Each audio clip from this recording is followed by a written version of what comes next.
Olá, pessoal. Vamos falar agora especificamente do DNA com relação aos cromossomos. Os cromossomos é uma forma de organização do DNA. Bom, então a gente vai ver aqui esse representado, esses cromossomos, na forma de cromossomos sexuais, na primeira figura, né? E é a partir desses cromossomos que a gente vai identificar a espécie biológica, ou melhor, o sexo biológico daquele indivíduo. Então, pensando na nossa espécie, né? Nosso pai tem dois cromossomos na sua célula sexual, né, no espermatozoide, um cromossomo X, que veio da sua mãe, e um Y, que veio do seu pai. Já a nossa mãe tem na sua célula sexual, o óvulo, dois cromossomos X, que identificam seu sexo biológico feminino. Bom, o pai, ele vai produzir gametas, assim como a mãe. No caso do pai, ele tem duas opções de gametas. Um gameta, né, no caso, um espermatozoide X e outro espermatozoide Y. Já a mãe tem apenas uma possibilidade, um óvulo X. Aqui foi duplicado, né, para a gente pensar depois nesse cruzamento aqui abaixo. Então, os filhos desse casal, podemos pensar na nossa família, supondo que é composta, né, por 4 filhos, haveria a possibilidade, então, de haver a formação de um indivíduo do sexo feminino a partir de um espermatozoide com o cromossomo X, que veio do pai, e um cromossomo X, que veio do óvulo da mãe. Outro indivíduo do sexo biológico masculino, em que veio um cromossomo X do espermatozoide, um cromossomo Y do espermatozoide do pai e um cromossomo X do óvulo da mãe. Terceiro indivíduo, sexo biológico feminino. Veio, então, o cromossomo X do espermatozoide do pai e o cromossomo X do óvulo da mãe. E o quarto indivíduo, sexo biológico masculino, veio um cromossomo X do espermatozoide do pai, perdão, cromossomo Y novamente do espermatozoide do pai, e um cromossomo X do óvulo da mãe.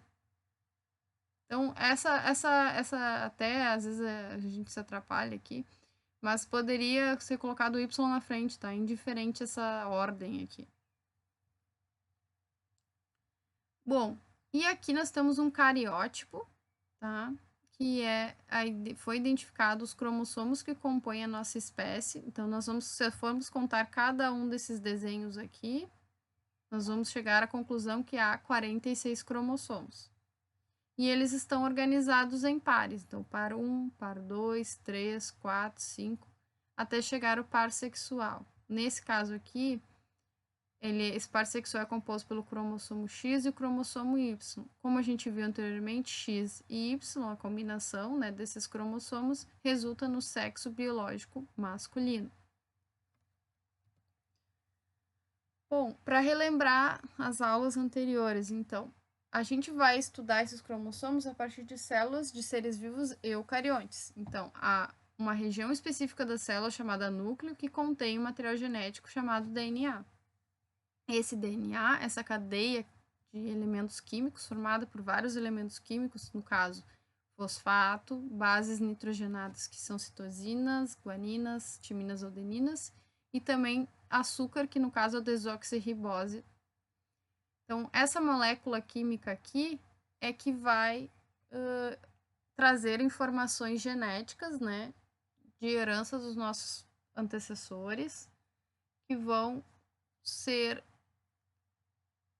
colocadas em prática, né, nas características físicas que nós temos. Quando essa molécula de DNA ela está organizada numa fase específica do ciclo vital, né, do ciclo da célula, a gente vai observar esse DNA organizado em cromossomos, que são cada uma dessas estruturas aqui que parece um X, né? Alguns um pouco maiores, com bastante DNA, outros menores, com menos quantidade de DNA.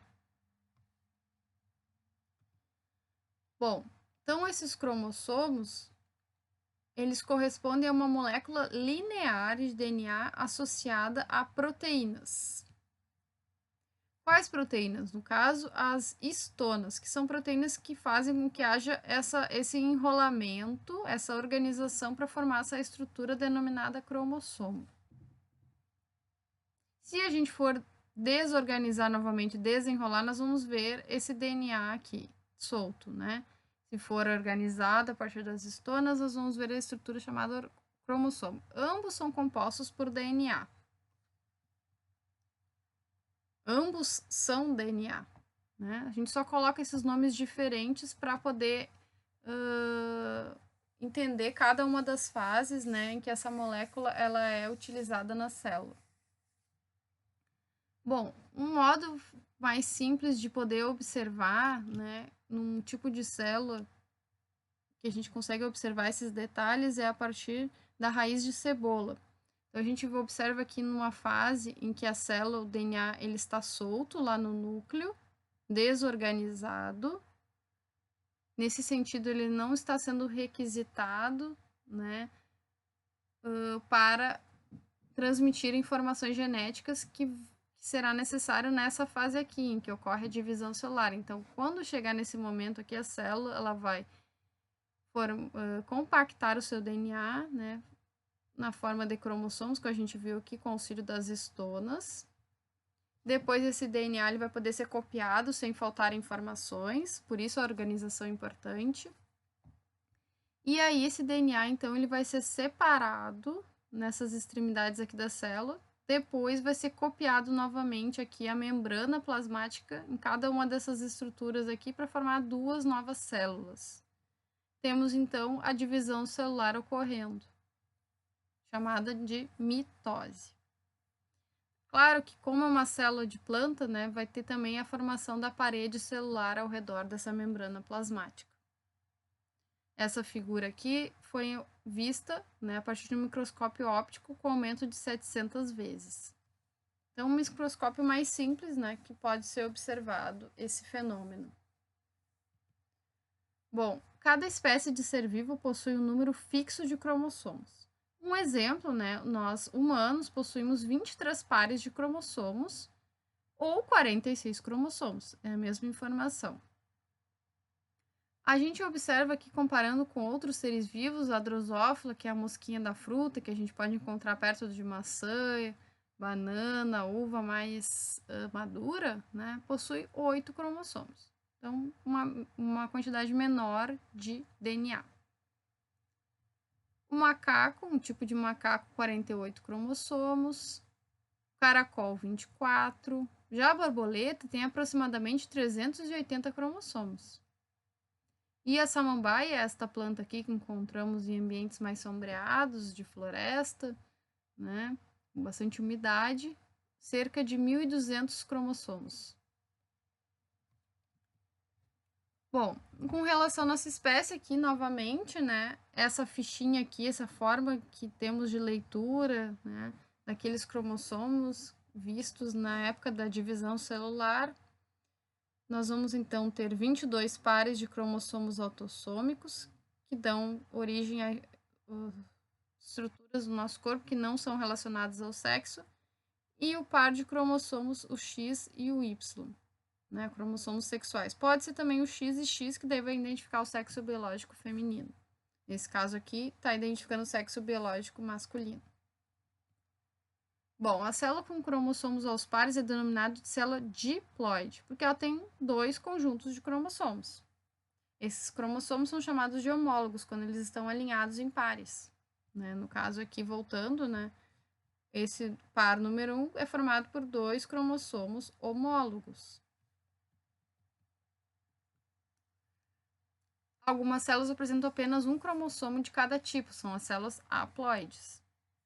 Representadas, então, as células haploides pela letra N e as diploides pela letra 2N, né? 2 vezes o N. Então, está multiplicando esse 2, está multiplicando essa letra N. Um exemplo, né, das células haploides são os gametas humanos com 23 cromossomos.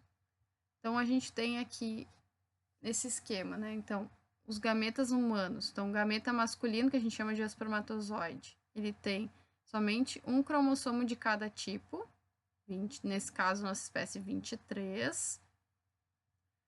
E o gameta feminino, o óvulo, tem também apenas um cromossomo de cada tipo. Então, no caso aqui, 23. Quando esses cromossomos, esse número de cromossomos somam-se, vão formar os 46 cromossomos, que é aqueles que identificam a nossa espécie. Para ficar mais didático, essa figura aqui, ela coloca somente 3 cromossomos que vieram, né, de cada gameta. Então, 3 na cor vermelha vieram do sexo masculino, né, somados aos 3 do sexo feminino em azul. Se a gente colocar aqui, substituir a letra N por 3, substituir a letra N aqui também por 3 e multiplicar por 2, esse 3, nós vamos ver 6 cromossomos nesse zigoto, né, nesse novo indivíduo formado. Bom, com relação aos cromossomos sexuais, então, eles são cromossomos que diferem entre os indivíduos do sexo masculino e o sexo feminino. Nas pessoas, né, em nós, o sexo biológico masculino é constituído por um cromossomo X e outro Y. E o sexo biológico feminino por 2 cromossomos X. Então, a gente pode esquematizar também dessa forma essa informação. Então, um óvulo com cromossomo X mais um espermatozoide com cromossomo Y vai resultar no sexo biológico masculino, né? X e Y. A gente soma esses, né? Coloca um ao lado do outro. E o sexo biológico feminino se dá a partir do óvulo com cromossomo X e o espermatozoide com cromossomo X. Tem também essa figura aqui para a gente ver mais na prática, né, com relação à família Simpson. Então, o indivíduo Homer, ele tem 44 cromossomos autossômicos mais os cromossomos sexuais X e Y, identificando, nesse caso, o sexo biológico masculino. E a Marge, 44 cromossomos autossômicos mais um par de cromossomos sexuais, né, o XX, identificando o sexo biológico feminino. Quando há um cruzamento desses cromossomos, a gente vai observar o seguinte: o Bart, sendo o sexo biológico masculino, ele foi formado a partir de um espermatozoide com cromossomo Y, né, que continha 22 cromossomos autossômicos mais o cromossomo Y. E também formado pelo óvulo X, que veio da mãe, que continha, né, 22 cromossomos autossômicos mais o cromossomo X, resultando então no sexo biológico masculino que o Bart possui. Já as duas meninas, a Lisa, né, e a Meg, foram formadas então por um espermatozoide com cromossomo X e 22 cromossomos autossômicos. E o óvulo X, com o cromossomo X, mais 22 cromossomos autossômicos. Certo? Bom, com relação ao cariótipo, né? Então, que a gente já viu um pouquinho disso. É o conjunto de características morfológicas dos cromossomos, como número, tamanho, forma de uma espécie. Então, a gente vê aqui o cariótipo do sexo feminino, com 44 cromossomos autossômicos, vem até aqui, né? Esses 22 pares são 44 cromossomos, mais o par XX, resultando nos 46 cromossomos da nossa espécie. E o sexo masculino, 44 cromossomos autossômicos, até aqui, o par 22, mais um par sexual XY, resultando nos 46 cromossomos da nossa espécie. Ocorre também, pessoal, que às vezes na hora da divisão celular, ocorre erros, né? Que vêm informações a mais, duplicadas ou a menos, né, omitidas. E aí, chamadas, então, nesse caso, de alterações cromossômicas. Essas alterações ocorrem em determinados cromossomos e resultam em um conjunto de características e sintomas chamadas, então, de síndromes cromossômicas. E a gente tem como exemplo a síndrome de Down, que ocorreu, então, uma duplicação na informação, né, desse cromossomo 21. Então, em vez de ter 2, temos 3 cromossomos 21. Também chamado de trissomia 21, essa síndrome. Então, nesse caso, a pessoa tem 47 cromossomos, ela tem um cromossomo a mais. exemplificado aqui como mais 21, caso par 21, há mais um cromossomo. E aí, esta pessoa que tem essa síndrome, ela tem algumas características físicas diferenciadas, né?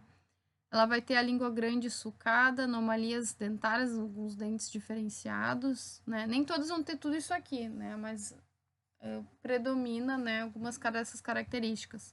Mãos curtas e largas, os pés chatos, orelhas pequenas e alguns pontinhos brancos, né, na parte superior, parte, no caso, mais afastada ali da íris.